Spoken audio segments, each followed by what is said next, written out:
All right, we're at the top of the hour, so I think we'll go ahead and get started. If folks come on a little bit late, that is okay because most of what we have in the beginning is logistics anyway.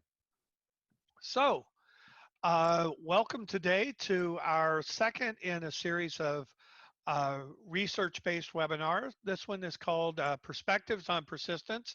As David said earlier, he's very interested. I think we all are in this. This is uh, something that I think a lot of programs and a lot of tutors and teachers struggle with, from how do we define persistence to what are the things that we can do to support students and kind of keep them going and keep them motivated on their educational journey. And Amy is going to share some great research, and then we'll have an opportunity for you guys to kind of discuss that research later on. We'll get into kind of the structure of the webinar in just a little bit.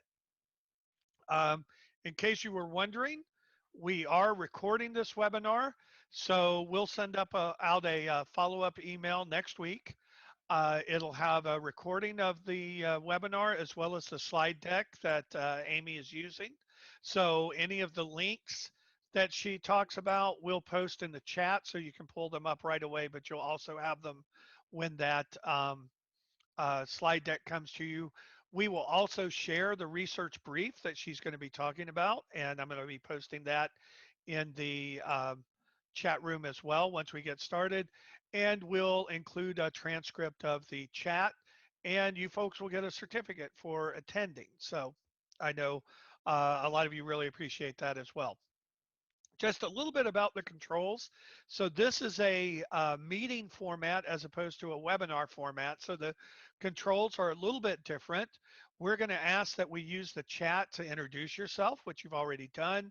It's where we're going to share links and resources with the group, and where you're going to ask questions to the group or just kind of post thoughts to the group. We will monitor those, and if anybody posts a question in there or a comment, we'll kind of Lisa and I will kind of bring those up to Amy as we go along. We're going to have some opportunities for discussion and to ask questions. When we do that, we're going to ask that you raise your hand. So you can do that by clicking on the participant button, and then you'll see a raise hand at the bottom. Click on it, and then we'll unmute you, or you can unmute yourself and ask your question. Real quickly, our kind of upcoming webinars, we've got a couple of fundraising in a pandemic webinars next week. You'll see on the right-hand side 3 more in this research series. And then we also have a couple of webinars in a series we call the Director's Perspective, where directors are talking about how they approach a specific problem in their program. All right, so I think now we are at the point where we're going to talk about the agenda, and I believe this is where I turn things over to Alisa. Alisa? Alisa, I'm sorry. That's okay. I'm Alisa Belzer. Thank you so much, Todd, for getting us started, and thank you very much to ProLiteracy for offering these webinars on the research briefs. Our agenda for today is I'm going to explain a little bit more about the research briefs in case you're not familiar with them. Our presenter today, Amy Pickard, will present basically a summary of the research brief. And then she'll take questions about the research. So if you have questions while she's speaking, you have the option to post them in the chat and I'll be monitoring them. Or you can just write them down so you don't forget them for yourself, and then you'll have the option to raise your hand when we get to the Q&A. We'll have about 10 to 12 minutes towards the end of the session for small group discussion. We really do encourage you to stay for this. We feel that it's not just about listening to a presentation, it's about taking the time after you hear a presentation to think about what resonates with what you heard and what stimulates you to think about trying something new. And we feel that this really helps you actually carry this forward if you do this with some other people. So please do stay for the small group discussion, and then we'll briefly reconvene just to give a few people a chance to share out what really stood out for them during the discussion. And then we'll conclude, and if you still have burning issues or questions that you want to raise with our presenter, she'll be around for a few minutes afterwards. We equate that with like the conversation in the hallway after the presentation at a conference. The session will end, but she'll stay on in case someone wants to talk to her. So with that, go ahead, Todd, and advance the slide.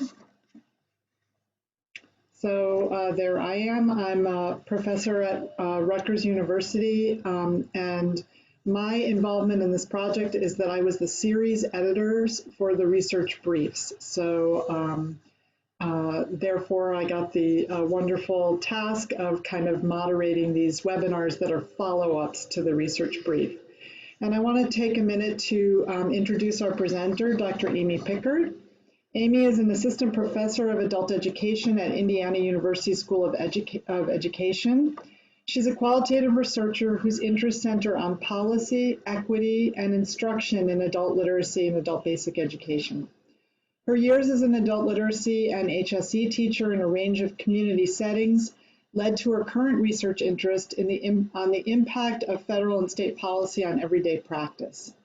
She's particularly interested in how adults define their own learning needs and how to support public policy and publicly funded programs in meeting these needs. Her research has been published in Journal of Literacy Research, Adult Education Quarterly, the COABE Journal, and is in press at Educational Policy and Adult Literacy Education, the International Journal of Literacy, Language, and Numeracy. And I will say that Amy not only authored this research brief, but previously, quite a few years ago, wrote an article on persistence in the COABE Journal, which was really the start of this research brief, because she did such good work on that. We wanted her to bring that back and move it forward into the present. So with that, I'm going to hand it over to Amy and remind you, if you have questions while she's speaking, to please go ahead and either put them in the chat or make a note of them yourself and raise your hand when we get to the Q&A. So Amy? Wonderful. Well, thanks so much to Alisa for that introduction. Full disclosure, Alisa was my graduate advisor, so she has to say nice things about me. That's her job. As she said, I'm an assistant professor at IU School of Ed in the Adult Education program. There's me with pre-pandemic hair. And I just wanted to say a little bit about my background and where I'm coming from. I started in adult literacy in 1996 as an AmeriCorps volunteer at the Mayor's Commission on Literacy in Philadelphia. I taught then ABE in Philly for 8 years on and off before going back to graduate school to get my PhD to do research in ABE. So I've been in the field for 25 years now. And if you're an old timer like me, you've seen the field go through many changes. But one issue that has remained pretty constant is that of learner persistence. ABE learners need many hours of instruction, may need many hours of instruction to meet their personal goals. And yet research consistently shows that many students leave without doing so. So I'm happy to be here today to talk about persistence and to review the research that I did on the topic.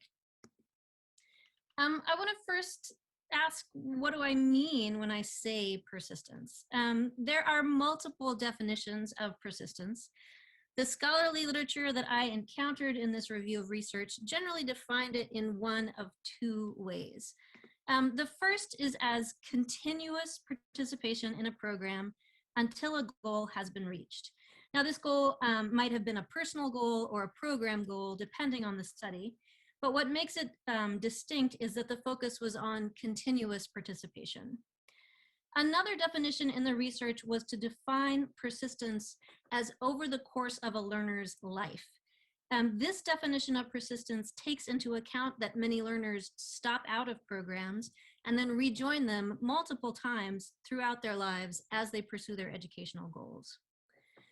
Neither one of these can really be claimed to be the true definition of persistence, but as programs consider how to address issues of persistence, it may be worthwhile to clearly establish a working definition of persistence. It also might be helpful to consider the different ways that other programs and researchers have historically approached solutions to the issue of persistence. In my review of the research, I found two general ways that solutions to persistence had been approached. And I call these a control and prevent perspective and an acknowledge and accommodate perspective. A control and prevent approach to persistence views low persistence as a problem that can be solved. And it usually seeks to stop program dropout before it happens.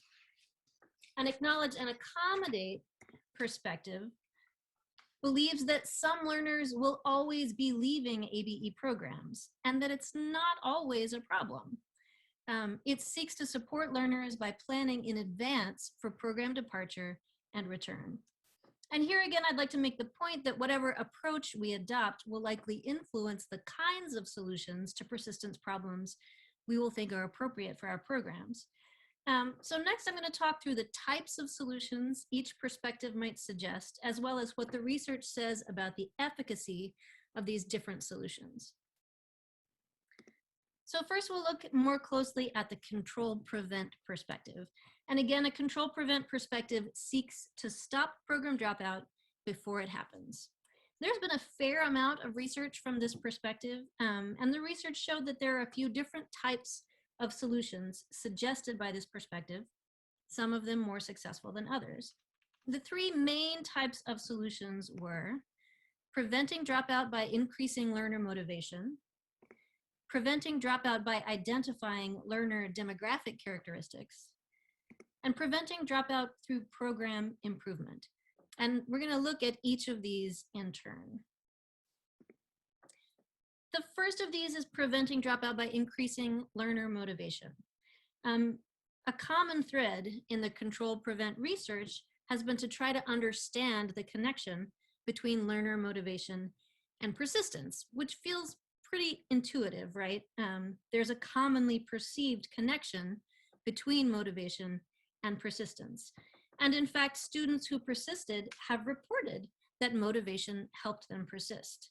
Many studies, and certainly in my work as a practitioner, I heard this all the time, the belief that previous negative school experiences may undermine motivation to persist in ABE programs. And that showed up as sort of the framework for many of the studies I looked at. And there are also many psychologically based profiles of adult learners out there that attempt to predict who will and will not persist based on aspects of learner motivation. So from this perspective then, the perceived solution is that learner persistence might be improved by finding ways to increase learner motivation. However, even though this connection between motivation and persistence seems intuitive, the research has actually shown that motivation-related factors are not actually effective in predicting which learners will persist and which learners will not. For example, Cummings and colleagues interviewed 150 adult learners and found that past negative experiences with school were not a determining factor in who persisted.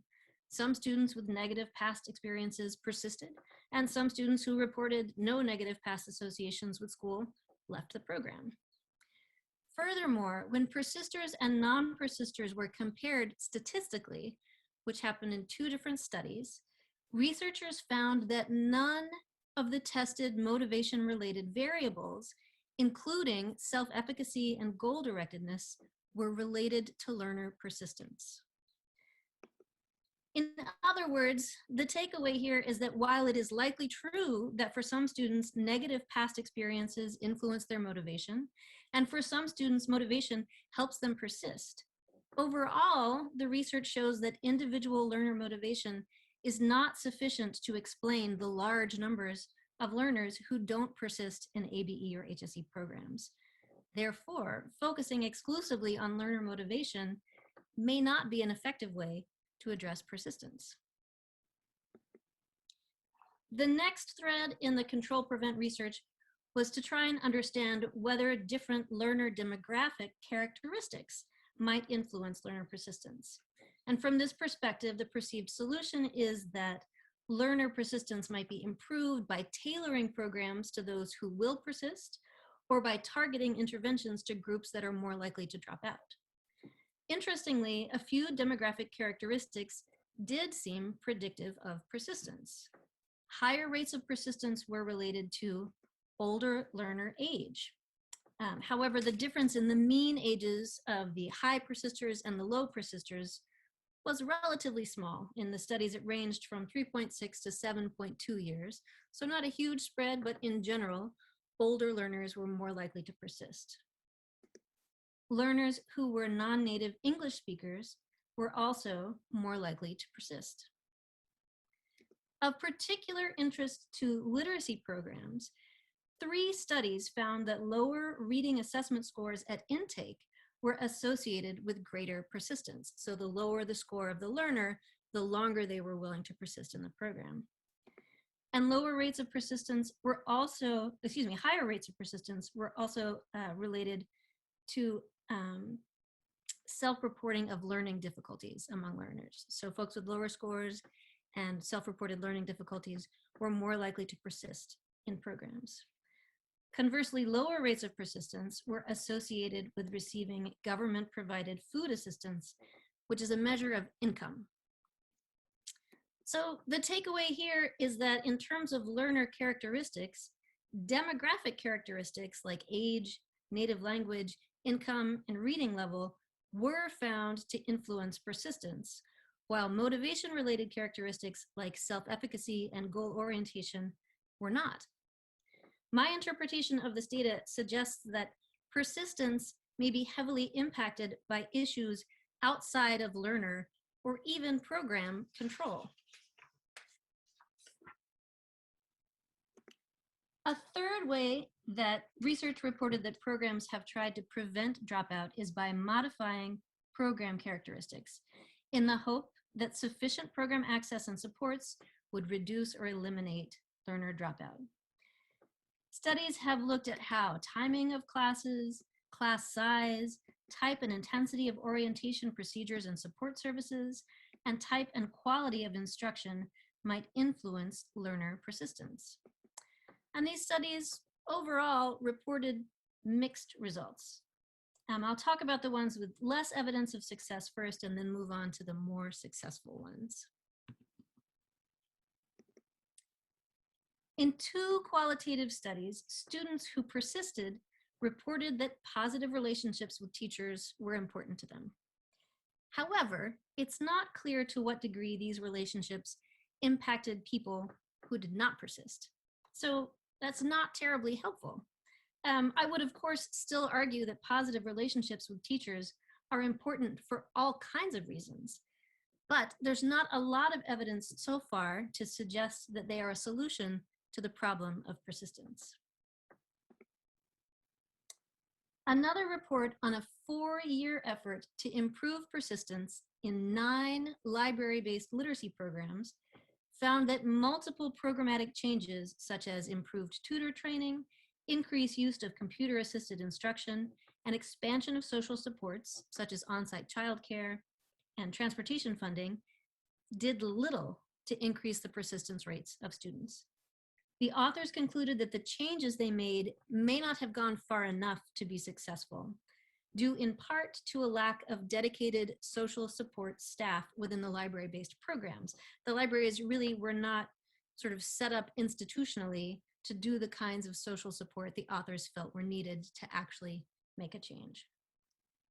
So neither of these, in the research that we have so far, has been demonstrated to be super effective. However, a couple of other studies did report some successes in improving learner persistence through program changes. In UK ABE programs, sending texts with motivational messages or reminders slightly improved program attendance and completion rates. The impact on persistence was relatively small, but the intervention was inexpensive and took very little administrative effort. So it's kind of considered a promising route. Also, in the New England Adult Learner Persistence Project, 18 programs sought to increase persistence through a range of program changes. by modifying procedures for intake and orientation, instruction, and counseling and peer support. Outcomes of these efforts varied depending on the site and the emphasis of the strategy implemented, but instructional improvements showed the greatest effect, with average attendance rate increase of 16%. So in terms of learner characteristics, demographic characteristics like age, native language, income, reading level were found to influence persistence. Motivation-related characteristics were not. Program modification reported mixed results in terms of increasing learner persistence. Changes needed to be sufficiently staffed and funded, and engagement with persistence as part of a professional learning community was reported to heighten the impact, especially in that New England learner persistence study. Next, we turn to the acknowledge and accommodate perspective. While a control-prevent approach seeks to stop dropout before it happens, an acknowledge, accommodate perspective seeks to support students as they leave and sometimes return to programs. From this perspective, some learners will always be leaving ABE programs, largely for two, sometimes interrelated reasons. First, learners are subject to forces outside of learner or program control that prevent attendance. And two, persistence as defined by programs and policies may not be meaningful to the learner. And I'll approach each of these in turn. So the first consideration here is that forces outside of learner control can influence learner persistence. Studies exploring student persistence reported the following as causes of low persistence: jobs, health problems and financial strain, poverty, structural forces like poverty, racial and ethnic discrimination, gender-based violence and inequality, housing instability, and lack of public transportation. None of these forces is likely to be remediated by increasing learners' motivation, tailoring interventions to certain demographics, or by modifying program structure. So the perceived solution from an acknowledge, accommodate perspective is to work with learners to plan for program departure and to re-engage when and if learners are interested and able. Furthermore, the acknowledge, accommodate perspective also recognizes that sometimes dropping out is the right choice for the learner. Learners themselves are the best decision makers about their persistence. There are times when participation is no longer meaningful, and it's important for programs to respect that. The perceived solution here would be the same: to work with learners to plan for program departure and to re-engage when and if learners are interested and able. So now I'm going to talk about strategies for improving persistence from this perspective. There's not a ton of research out there from the acknowledge, accommodate perspective, but what has been reported is that re-engaging learners who had already left the program was considered not very effective. In fact, the research report described it as the least successful approach across the entire New England learner persistence project. On the other hand, discussing stopping out with learners and making re-engagement plans from the beginning of enrollment was reported to be more effective.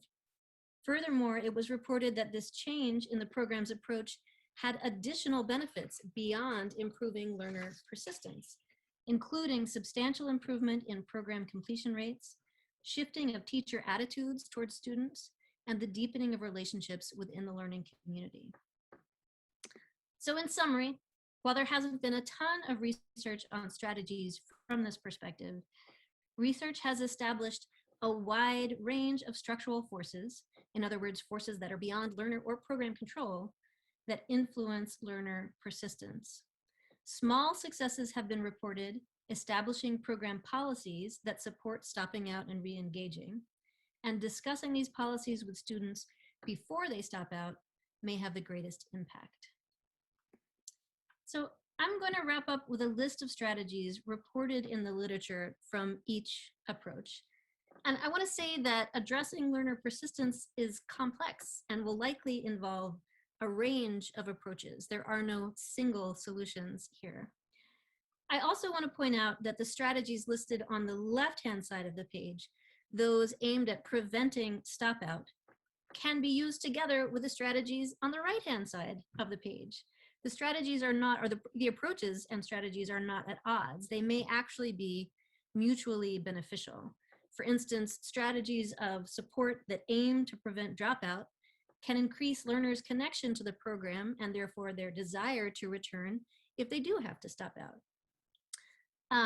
So I'm going to quickly go through the list. In terms of strategies that programs reported using to prevent stopout, they reported adjusting the timing of classes to better accommodate learners' schedules, offering distance learning or hybrid learning that combines distance and face-to-face instruction, utilizing managed enrollment, or in other words, not having open entry, open exit, having certain points where students can enroll and start to participate in classes, offering supports such as childcare, transportation, counselors, and social workers, increasing social engagement among learners and between learners and program.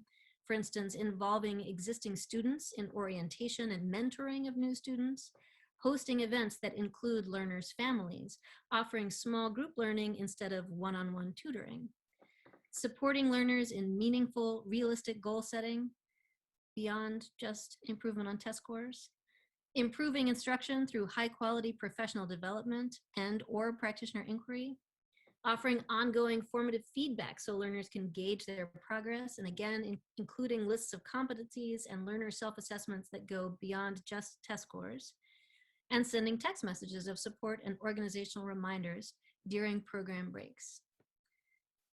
For those programs that chose the acknowledge, accommodate perspective, they reported establishing a program-wide definition of persistence that includes leaving and returning to class, modifying attendance policies to allow for leaving and returning, addressing stopping out during orientation, working with learners to develop at-home study plans and plans for returning, and developing resources for learners during stop-out periods, lending books, software, and other materials, sharing class homework, and offering online learning and tutoring. And again, engaging multiple strategies will likely be more effective than just engaging one or two. And strategies from both sides of the page can be used together. What does seem clear is that external forces and demographic factors may be more likely to influence persistence than learner motivation or program characteristics. This suggests that there is some benefit to taking an acknowledge, accommodate perspective and having explicit policies that support students in stopping out and re-engaging. Importantly, the success or failure of the efforts reported in the research was highly context dependent. Because of the wide variation across ABE programs, the most appropriate recommendation for practice may be that programs develop their own context-specific responses, either using an action research project like that described in the New England Learner Project, or in less formal ways that involve collaborative exploration among teachers and administrators, and possibly even students too. A collaborative approach can increase buy-in from stakeholders and can support the development of nuanced responses that address the needs of local learners and programs. And that is what I have for you. Thank you, Amy. That was really a wonderful summary of the work and very clear. At this point, I want to open it up for questions. So if you have a question, you can raise your hand. David Rosen has a question. Go ahead, David. Hi, I actually think this is a question for Amy and for you, Alisa. And it has to do with what's happened since March of 2020, the pandemic, and whether or not there may be some innovations that have significantly increased persistence, as well as those lack of innovations that have caused persistence to decline in many programs. I am hearing some stories that programs actually have increased persistence because of the flexibility that online instruction has provided. And I want to relate one other thing to that. I'm interested in one of the kinds of barriers. I certainly agree, Amy, that this is a multifaceted problem and all of the things need to be addressed. But one of the things I'm particularly interested in is what sometimes is described as program or institutional barriers to persistence, such as attendance policies. And in the in-person environment, many times that makes a lot of sense, and there are accommodations that can be made. But now we have a new environment, and particularly post-pandemic, when many programs are planning to have hybrid or blended learning. And specifically one model of this, which is the flex model, high flex and blend flex being used in community colleges and beginning to be used in adult education, offers such flexibility that a student doesn't need to drop out for institutional barriers. Their boss has said, sorry, we have to change your work schedule, and they can't attend class anymore in person, that kind of thing, or for any number of reasons that cause students to drop out or stop out of classes. So the general question here is there any research? Is there any research planned on some innovations as a result of now having the option of hybrid learning? Alisa, do you want to tackle that, or do you want me to answer that? If I have something to add, I will. You're the boss here. Well, I mean, I think it's a really fascinating frame for that question, actually. You know, a lot of people are talking about what's going to happen post-pandemic, what's happening in terms of digital instruction.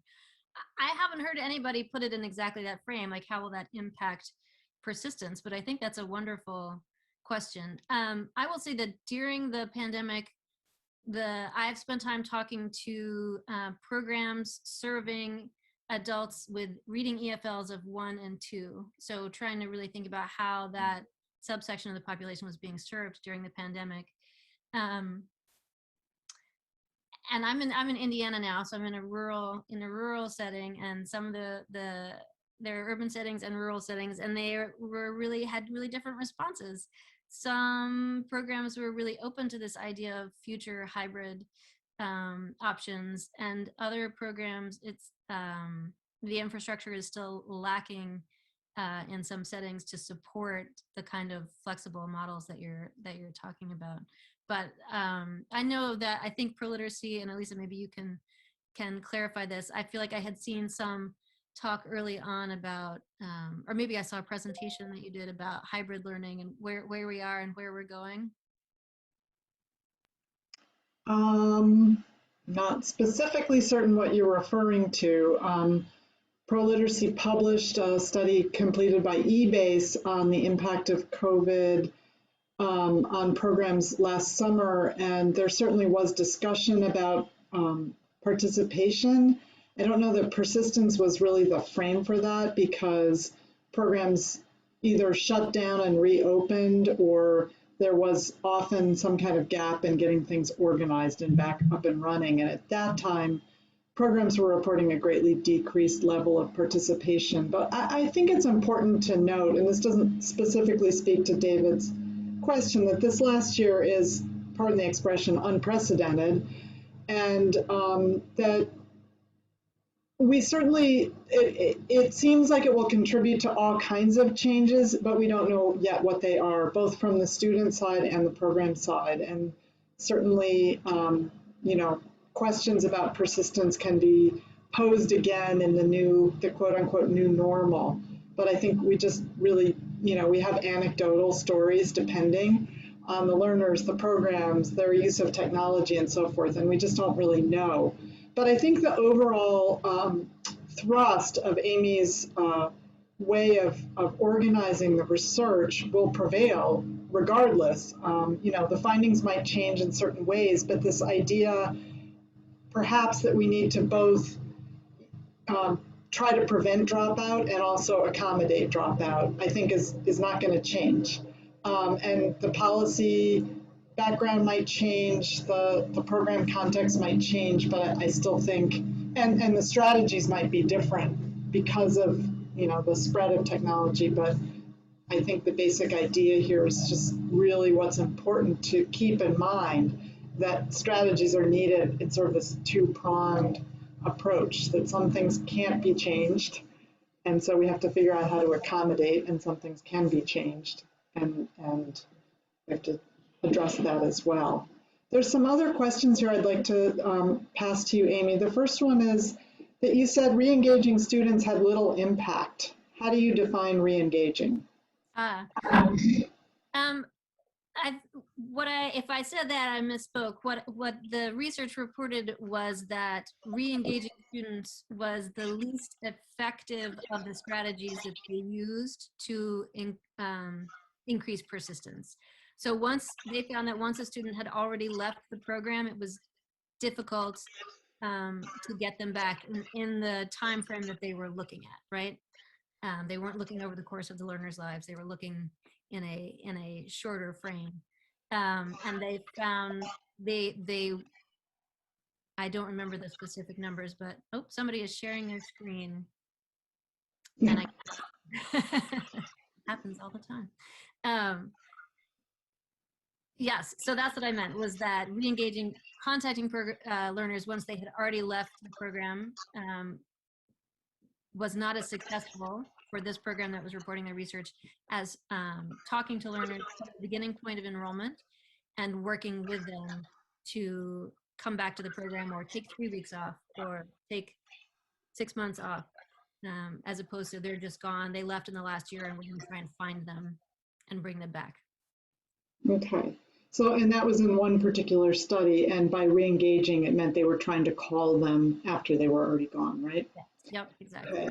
Okay. Thank you. Another question is, do you have any opinion on the lack of connection between TABE and the various HSE tests in use and its possible impact on persistence? So I guess the connection between assessments and persistence. That's an interesting question. I mean, I think for me, I'm more inclined to think that the lack of connection between TABE and real life is the impactor on persistence. I'm not sure that, I don't know, I'm not aware of sort of the numbers of how once people transition from taking TABE tests to taking HSE practice tests, if there is a significant drop off. I'm not aware of that, if that's an issue. If that's something you've experienced in your program, that would be interesting to hear about. I'm not sure if it was about the connection between the two tests or the connection between testing and persistence. In other words, like, is testing a deterrent or an encouragement for persisting? So I don't know if anyone has studied that. I don't think so. Do you know? I don't know. Okay. One other question from the chat, and that's, what age or range of ages was or were the differences in motivation persistence? What? I don't believe that was ever synthesized in any of the studies. I mean, so for older students, one study said students, the qualitative study said students over 30 were more likely to persist. The other studies, I think the difference was low, this is ballpark, but I think low persisters were in the high 20s, like age, and high persisters were mid 30s and above. Okay, and another question. What does making a plan for future stopouts look like?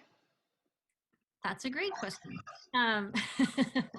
So I can tell you what the program said they did, which was from the very beginning, they talked to students about the reality that many students, even when they begin very excitedly their ABE programs, find that they have to stop out. And so they asked students to think about what might cause them to stop out, to think about supports that they could invoke to help them come back to programs. They created learning contracts. So that from that very beginning, they opened the channel of communication, which students in their research reported really appreciating and sort of alleviating the anxiety of worrying that they were going to have to leave the program, which can complicate the re-engagement process. So starting with the conversation, also developing learning contracts, homework plans, which was the shared resources that they talked about. And I think, again, once they've opened that channel, then having established a way, how can I reach out to you if you decide that you have to stop out, or if you stop coming, what's the best way to contact you? Like just really surfacing the reality, which is, you know, in some studies, the numbers are different now. The numbers that NRS reports are different now, but in the 90s and 2000s, people were saying that 80% of learners left programs, right? I think NRS would now say that 40% of learners leave programs, which is still quite a lot. Okay, thank you, Amy. I have one last question for you, and I'm going to ask you to speculate a little bit. I think you sort of touched on this, but I just want to drive it home. And that is, why do you think that motivation and persistence don't seem to be that tightly connected? I think, you know, my full disclosure would be that I'm an advocate of the acknowledge and accommodate perspective. I think that motivation, well, you know, there's all of these, there's like theory of grit now, right? People like talk about grit. And there's I heard Jeffrey Canada once talking about grit and this idea that you just need sort of stamina and determination to get through all that life throws at you. And Jeffrey Canada, who developed the Harlem Children's Zone and is a great leader in terms of education and poverty alleviation, was like, imagine that you're talking about rats in a barrel, you know, and if the rat is in a barrel full of water, and scientists are like, well, which rat is going to make it out? What resources is the rat drawing on to claw its way out of the water? And he's like, you know, if you care about the rat at all, don't throw it in the water.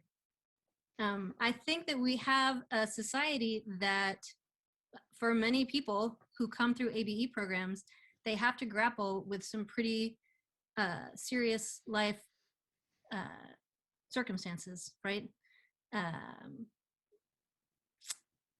Racism, violence, poverty, all of those things are pretty intense, and just kind of like go-get-emness works for a handful of people who I think are the exceptions. It's not an easy thing to navigate your way through. So that's what I would say.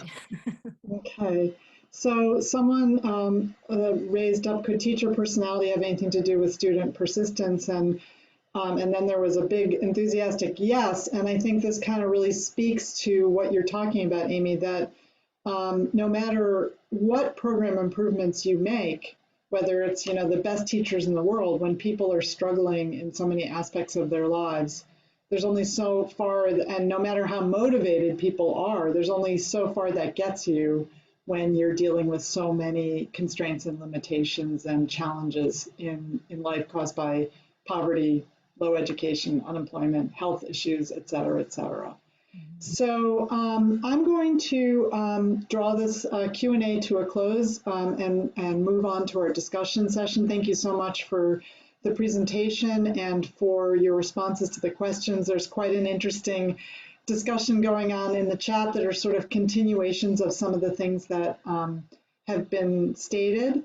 But at this point, we're going to break up into small groups. And again, I'm really going to encourage you to stay, because I think this is an opportunity to kind of move your thinking forward beyond just what you heard to something else.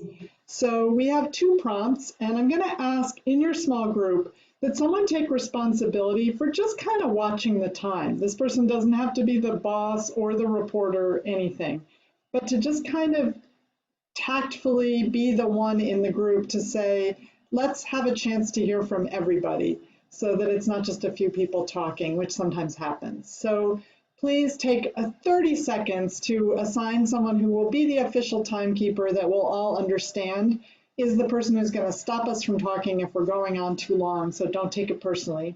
You will have 10 minutes, so just divide the amount of time by the number of people in your group. I know some people are dropping off, so the groups may be a little uneven in size. Your 2 discussion questions is what's something you've tried already related to this research? So this is an opportunity to share and think about how it connects to what Amy spoke about. And what's something new that you're interested in trying? And again, this is a way to help you think about how are you going to carry forward what you learned.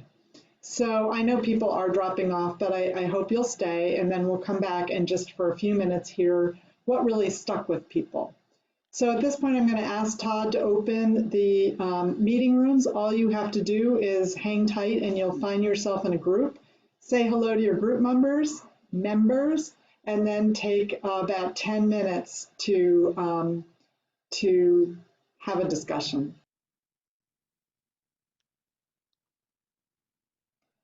I think people are coming back now, and we just have about 4 minutes before we need to wrap up. And what I wanted to do at this point is give people the chance to just share something that really stood out for them about their discussion, something that they're leaving with that's on their mind that they either want to think about more, try, or whatever. I think this is in a way, one last opportunity to get some ideas triggered. So with that, I'm going to invite you to raise your hand. Please be bold and just share something that's on your mind. So I'm going to call on Donna. Hi. Well, I'm feeling encouraged. I think we're in the process at Literacy Volunteers Ontario Yates of creating a much more robust intake. And I'm thinking about including a document specifically regarding persistence and what learners can do if they're struggling and feeling like they need to leave the program, and so that we have the discussion with them right off the bat, that they are welcome back at any time. And to me, I feel like part of that could be that it opens up the opportunity for them to discuss with us any challenges that they're having, even if they're challenges that we are putting on them. Like if we make a bad tutor match or something like that, to just be a little more welcoming to discussion and communication with our learners. Great, thank you, Donna. Carol Ellis.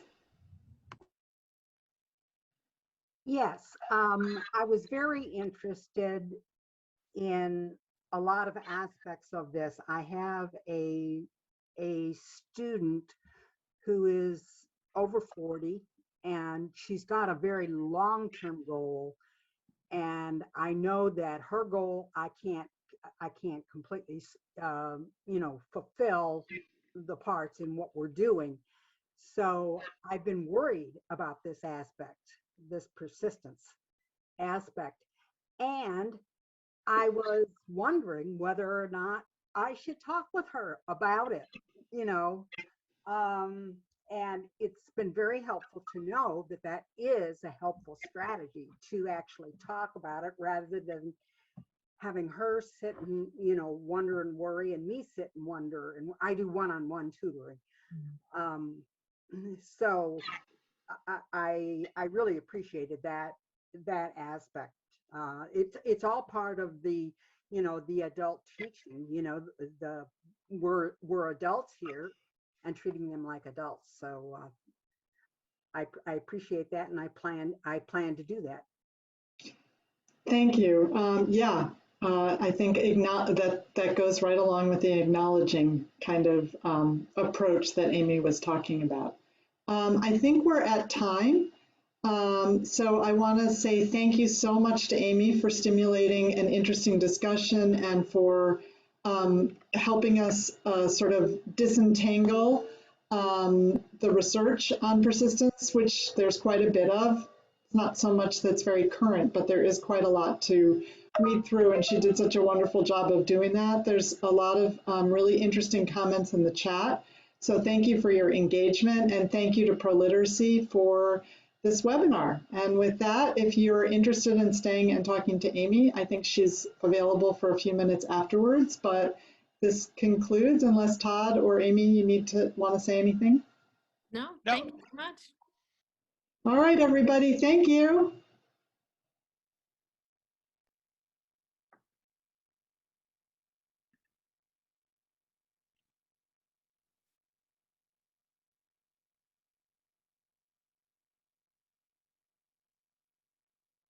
All right, let's see if anybody's going to stick around to discuss. I see David and I see a few other people. Unfortunately, I have to take off, so I'll let you guys handle it. Thank you so Sure. much. And lots of good stuff in the chat, so take a look. Bye, everybody. Bye, Lisa. Excellent. I'm going to ask everybody to unmute and just make it easier if you have a question to just go ahead and ask it. Yeah, I have a question for you, Amy. You mentioned the UK study on motivation. I think there's a study that's going on right now by Abt Associates on nudging. Do you know about that study? No, It's Judy Allen Press, who you probably know. okay. Yeah. And a team, I think. And do you know what nudging is, by the way? I can guess, but why don't you, I mean, yeah, I would be guessing. It's the use of reminder software. And there are various models. It's been studied pretty extensively in K through 12 and in other delivery systems, but higher ed, of course. But I think this is the first study in the US with adult learners. And they should be getting their results out pretty soon. I think they're near the end. One of the things they're looking at is persistence, I think.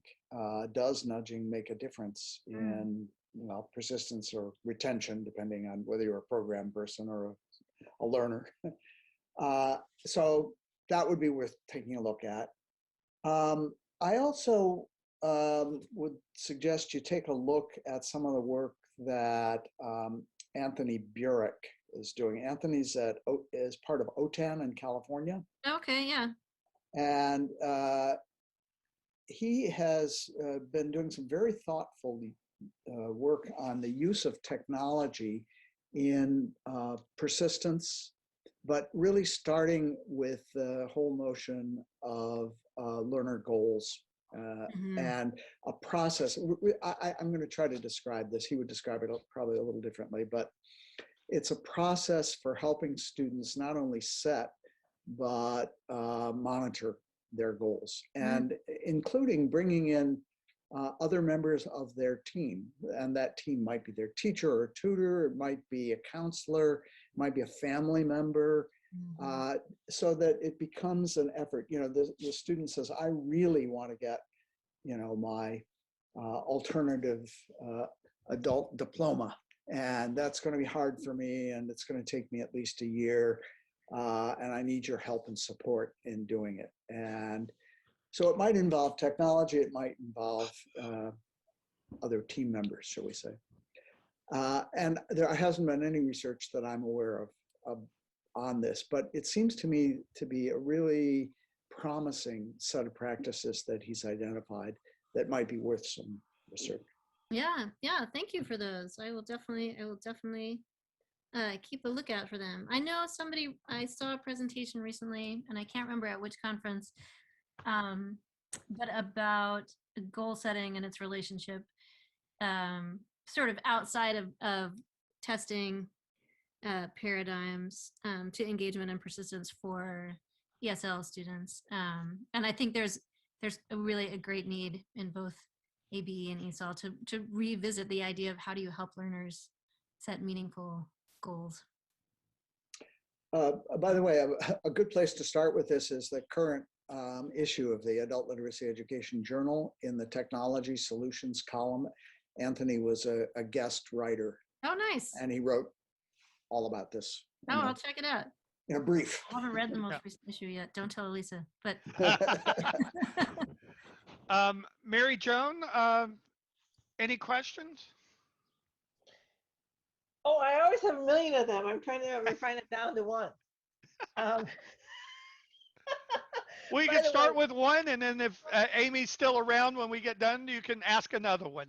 We won't put a limit other than Amy's time. So I've been working with ESL immigrants and refugees, and many of whom are also either less literate and or less tech savvy. So I did have a question about, and this may go to what Mr. Rosen just talked about, the use of low tech to help with students monitoring their own goals or something. I guess I'm not even really asking this. I don't know if I've even framed the question. I'm intrigued by the idea of micro-credentials and badges to help this group of population stay engaged in some way. Yeah. And be able to use low tech to do this. I mean, by low tech, I mean cell phones. Right. Well, that's important because that's all that most learners have, right? And most learners do have cell phones, but they mostly don't have the other stuff. I mean, I think that's a real area of sort of hot research and interest right now is micro-credentialing and badging with adults. We know it works for kids.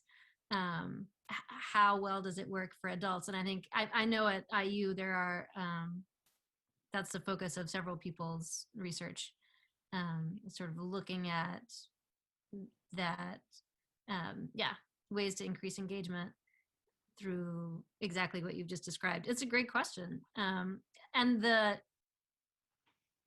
Chandy study from the UK is a great example of a very low tech way to do that. Just sending a text message. You know, if your program is closed for 2 weeks, send a text message at the end of the first week and then the Thursday of the next week saying, hope you're having a great vacation. See you in a week. See you in 5 days.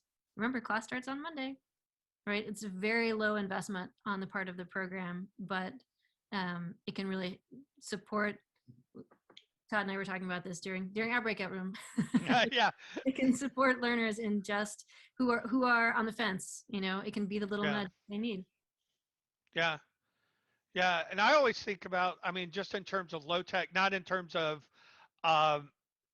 necessarily its effectiveness, but if I wanted to do low tech badging, like what would that look like? I mean, I think in terms of,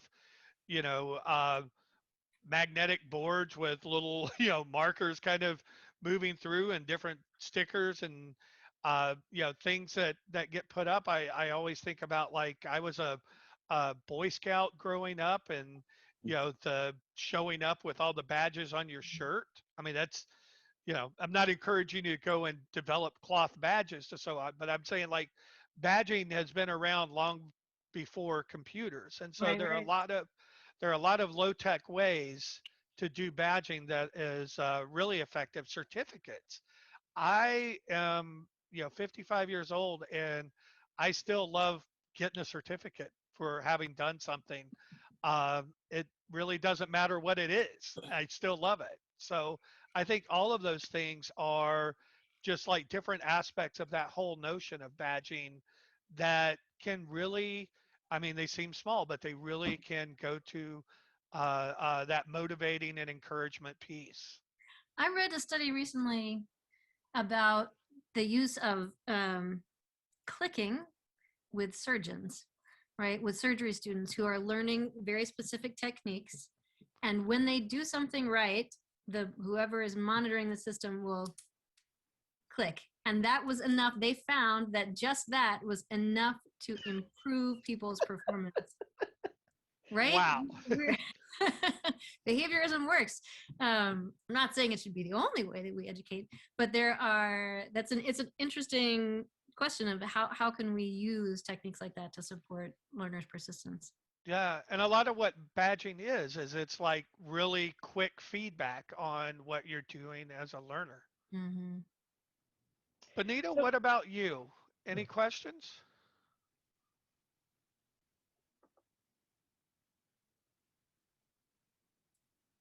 Benita might have stepped away. Huva, any questions? And if you, and I'm just going by my kind of screen order. So if yours is different, that's what I'm doing. I raised this in our little group in terms of recruitment and outreach as opposed to persistence. How do you get people started in programs? You know, guys wondering about whether they continue. What about getting them into the program in the first place. That's so important. So many, I mean, a lot of the focus of my research is adults who are still establishing foundational reading skills, right? So it's not people who are working on their HSE yet. And so many of those folks say that they never, you know, they're 50 years old and they never knew that there were programs where you could go and learn to read. Right. We were saying that during the pandemic, you know, the library systems have been down, and that was one of the key ways of reaching people out in the field. Yeah, there's so much room for improvement there. Ahuva, one thing I'd say, and this is, you know, kind of anecdotal, and it is message oriented as opposed to method oriented. But when I worked in a local program at Memphis, we were kind of redoing our student recruitment materials, and we were recreating like very traditional messages. You know, do you want to read to your child? We can help. And we have a picture of a father and a daughter in the lap reading a book and those sorts of things. And we actually got our students to come in and give us feedback on the different messaging campaigns. And they took one look at it and they were like, nope, this is totally off the mark. They like this doesn't relate to this wouldn't motivate us to come in to a program. And we happen to have an advertising person on the board, and she just took the students aside and said, I'm going to work with the students in devising a recruitment campaign. And all of the messaging that they had was from their own experiences, and it all used imagery about, before I came into the literacy program, I was in a dark room. Learning to read was like opening up a door into a new world, turning on a light. So it was all of that kind of imagery that we built into our recruitment efforts. And then we did them, you know, radio ads and flyers and different things. But it was like 10 times more successful than any other student recruitment campaign we had ever had. Right. So the one thing I would say is kind of start with your existing students and talk to them about what brought them in, what messaging resonates with them, and really kind of use them as a test group or a focus group. Yeah, And I think that'll help you with your messaging. it was not about the messaging. It was like, how do you get the message out? How do you get it out to them? Yeah. Everything, you know, the only thing I could think of was on the food lines, handing out flyers in the food lines. That's about it, you know. Ahuva, your students probably watch television, and they probably listen to the radio. And so this is really an issue of a large-scale public media campaign. Yeah, we did have one in the 1980s, and it was very effective in recruiting large numbers of students. We haven't had one since. Yeah. We might again, though. The Barbara Bush Foundation might. Yeah. They're trying to move the needle, and particularly they are interested in low literacy students and low level ESL students, I think. So we'll see how that develops, but that might offer some potential. Yeah. Taya? We're still working online. We're not, you know, in person, and people don't have a chance to meet other people in person. So yeah, it's not clear how to do the outreach. Yeah. Radio, I don't think the radio would work, and television is possible, but people don't have the equipment. All they have is their phones. That's what we were saying. Yeah. You can do a lot with smartphones if they have smartphones. Right. How would you get a public service message out on a smartphone? Social media, Facebook. If they have a smartphone, they're probably on Facebook. They're on WhatsApp. If they're immigrants, they're almost certainly on WhatsApp. Right. If they're not, they might be. Yeah, there are social media you can reach people on now, probably easier than TV and radio. And one of the things you can do is you can rely on the students who are already in your program and their network of friends. So if you're putting it out on Facebook or Instagram or things like that, and then your students and your volunteers, your tutors are following you, then those messages show up on their feeds, and you can kind of distribute your recruitment message through that larger network. So that's kind of one way to kind of think about getting that public service message out, is making sure the folks that you are connected to, that they follow you, that they like the things that you post, they share the things that you post, they know how to do those things, and that they feel comfortable. Like David said, if you put something out to your students on WhatsApp, make it so that it's easy for them to share it with their other networks of people on WhatsApp as well. Taya? I need to go, Oh, so okay. it's been great. Thank you very much, Amy. That was terrific. I look forward to looking at your slides again and being able to digest what you said in some detail. Thanks. Oh, thank you so much, David. Thank you for all of your insightful feedback. Okay, good. Thanks, David. Okay, bye, everybody. Bye-bye. Taya, did you have a question or a comment? Hopefully I'm saying that right. Yeah, you're saying that right. I don't have a question or comment at the current moment. I was just here to observe, actually. Oh, well, good. Amy, how are we doing on your time? Good. I got just a few more minutes. Okay, we've got time for maybe one more question from anybody that wants to take that opportunity.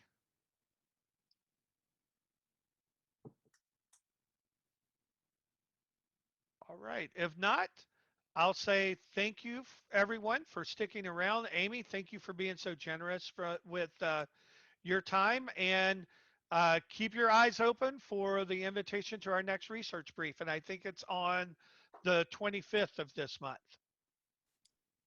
Great. Thank you All so right. much, Todd. Take care, everyone. Have a great rest of the day. Okay. Bye-bye. Bye. Bye.